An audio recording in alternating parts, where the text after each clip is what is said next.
Hey there, Seeker. Have you ever wanted to learn to read tarot for yourself? Well, your initiation is here.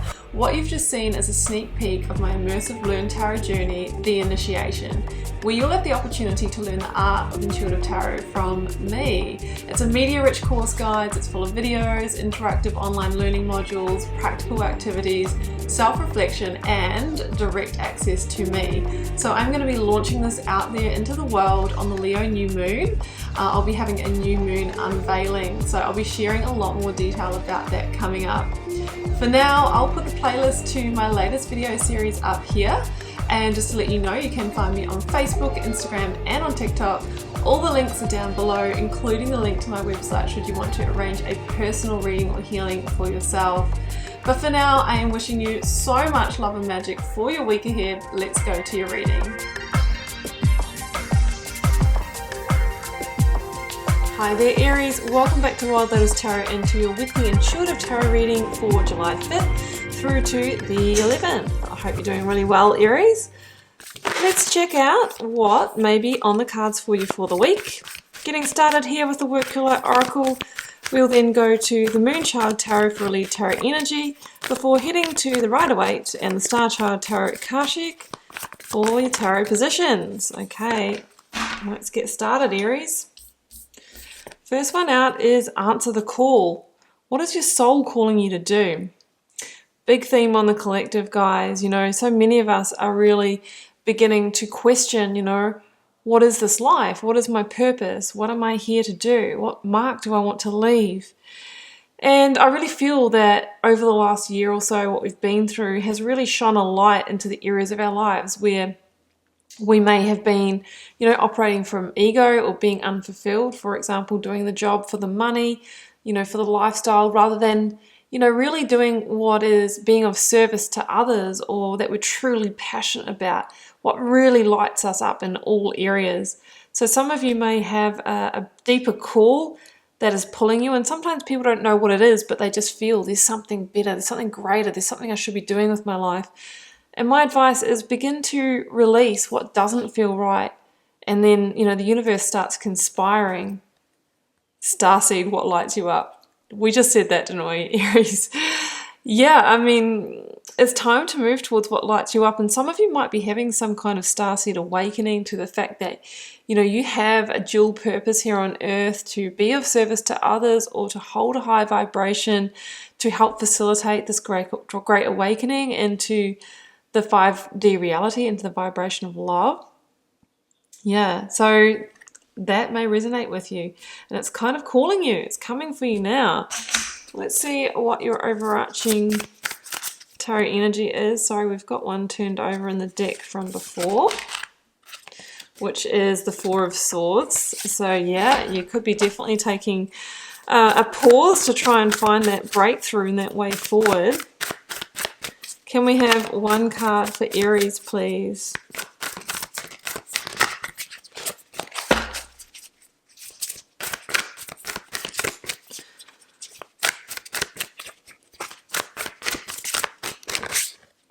One card for the Aries collective, please. A couple more shuffles. Or I will choose. That's it, it's turned over. See, yep. We've got the Three of Wands. Right. Now, this is about, you know, forward focus and vision and getting ready to take a bold move into the new. It's Wands energy, so it's towards the purpose, the passions, and the desires. With the Three of Wands, there's a sense that you've already kind of disconnected from the past or from a situation you knew you needed to move away from, and you are really focused on the new manifestations. And even just from what you've done so far, you can begin to feel the beginnings of the success and the achievement. You know, it's like an energy that good things will happen. You know, the ships will come in, maybe not this week, but if you carry on that path, there is great promise and potential. So Aries, let's bring in the energy of the recent past. Four of Cups. Yeah, exactly. I mean, what more of an energy to bring you into wanting to find what lights you up than an energy of dissatisfaction Current or focus energy for Aries. King of Swords, which is Aquarius energy for me. Outcome. King of Pentacles. Beautiful. I've got the Moon, Piscean energy at the bottom of the deck. Let's bring in the clarifiers. Oh, okay. 7 of Cups.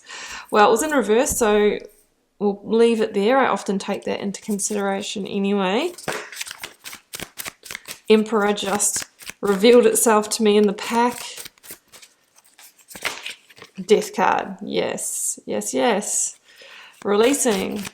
Getting clear on what you need to release. I've got the 5 of Cups and the 2 of Swords, 8 of Cups at the bottom of the deck. Okay, Aries, very clear here. I mean, there is a real sense here that you're coming from a place of deep dissatisfaction. For some of you, it's boredom. For some of you, it's apathy.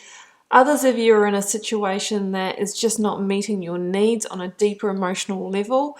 So that could be in a relationship where maybe the spiritual connection is lacking, the true emotional availability isn't there. If this is a workplace situation for you, it can be, you know, we might be getting okay pay and we might enjoy, you know, the colleagues that we work with and that kind of thing, but we are not passionate about the job. We're not on purpose. So there is a sense that you've been kind of dreaming of new manifestations here. I always look at the 3 cups in the foreground here. 3 in tarot is that very creative number, the vision of the new, and we have 3 of Wands as your overarching energy. So I feel like there's a sense that you've disconnected from the situation and you're getting ready to really take a bold move forward into the new. You've had the awakening that the situation just, you know, there is a piece missing. You can't complete the picture from here, and it's time to follow your intuition away from it. You were feeling quite confused, 7 of Cups, for a period of time. But with this in reverse, you are now getting clear on what you need to do. You're no longer under the illusion or kind of fantasy that this is it and that it's going to change and it's going to follow through. The 7 of Cups is this real energy of hollow promises or things not manifesting as you'd hoped, as you'd wished and dreamed for, which is why we're taking things into our own hands with that 3 of Wands and really, you know, getting back into charge and control here. Current or focus energy, Scorpio energy with the Death card called Transformation in this deck. King of Swords, which is Aquarian energy. Okay, the King of Swords is that clarity that you've been waiting for. The King of Swords is this energy of being able to take a step back and objectively, you know, put the pieces together, see where the dots are connecting, and then get ready to take that powerful strategic move forward that's going to transform, see the butterflies, transform yourself and your life in some way.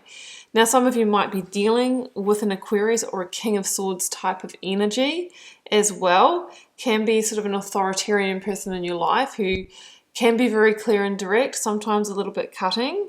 So that might be somebody fundamental that you are moving away from, is what I'm sensing here. So you're getting clear on what you need to cut yourself free from, what boundaries you need to put into place, what communications you need to have to put the wheels in motion of this transformation. Now, the Death card specifically says that there is something that needs to be released, a cycle that needs to be closed in order to clear the slate for the new to come in. And when the Death card comes in, it's about surrendering to it, not holding on, you know, not feeling into the fear, not putting the limitations on, but just going along with that process.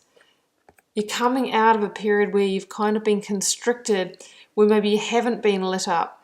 I see someone coming out of the chamber, which for me is a sense of limitation, self-imposed bondage, but now you are following the light and coming out of that and getting ready to come into a greater sense of balance and harmony, you know, moving through to the Temperance energy. Now, in the outcome, Aries, let's go here. Oh, there goes the Fool. I've been feeling that energy the whole reading, guys. The 2 of Swords and the Moon. Yeah, so there is a new pathway opening up for you, we can see.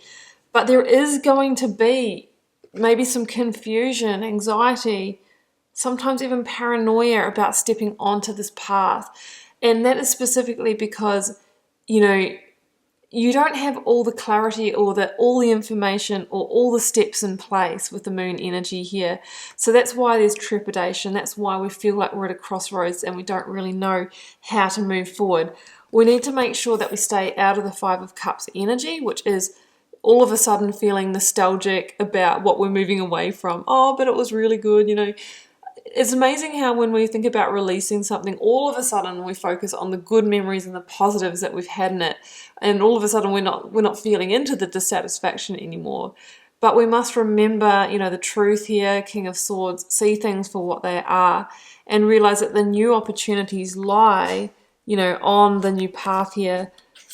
Make your decisions from a place of fact, logic, and intuition. Don't let those emotions blind you, right? That can be the energy that deceives you. This is really a hidden blessing for you, Aries. And the Ace of Swords is now revealing itself as that ultimate victory card and clarity at the end of the reading. So the Fool says it's time for you to walk that new path. Take that bold step of action that the Three of Wands calls for. Because with the King of Pentacles here, it says that whatever this is, this has the ability to be solid and stable and abundant for you, whether it's a relationship or whether it's in work. The King of Pentacles is somebody who is a master abundance creator, who can take a single new opportunity and expand it into a beautiful empire, maybe dealing with a Taurus as well. But the Fool is about taking that blind leap of faith and trusting the path that is unfolding in front of you, not getting too hung up in the destination or how it's all going to work out. We don't always have all of the ducks in a row before we make a big leap or a big change in our lives, but we have to trust in that divine guidance and trust that, you know, that call is leading us somewhere, right? Follow the instincts and you'll keep a sure footing. So we have a whole new path here opening up to answer that call, Aries. We're moving away from what doesn't satisfy us anymore, what doesn't meet our needs emotionally, what can't take us through to the higher vibrational states. You know, we will need to release something and purge something, but in that process we are transforming our lives and we are moving closer into alignment and closer to your truth. And the Fool, Aries, is one of your cards, right? So you're also coming to power. This is about following your rebel heart now, living the life that you want to live.